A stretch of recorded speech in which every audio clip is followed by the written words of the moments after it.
জেনে অবাক হবেন, উত্তর কোরিয়া ছাড়াও এমন একটি দেশ ছিল যেখান থেকে কেউ ঢুকতে বা বের হতে পারে না। পুরো 40 বছর ধরে দেশটি বিশ্বের বাকি অংশ থেকে ছিল বিচ্ছিন্ন।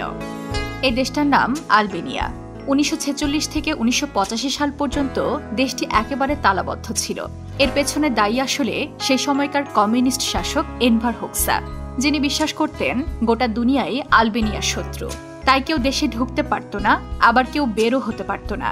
এমনকি চীন আর সোভিয়েত ইউনিয়নের মতো মিত্র দেশগুলোকেও বিশ্বাস করতেন না তিনি।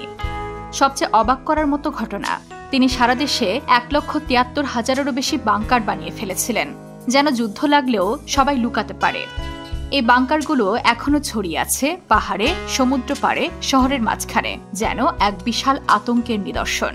হোক্সার মৃত্যুর পর 1985 সালে শেষ হয় এই আত্মগোপন নীতি, আর আলবেনিয়াও পৃথিবীর সামনে ধীরে ধীরে খুলে দেয় তার দরজা। এমন স্বৈরশাসন সম্পর্কে আপনাদের মতামত কমেন্টে জানান। মজার মজার বিষয় নিয়ে জানতে এখনই সাবস্ক্রাইব করুন বিশ্বপ্রান্তরের চ্যানেলটি এবং ভিজিট করুন আমাদের ওয়েবসাইট বিশ্বপ্রান্তরে.com।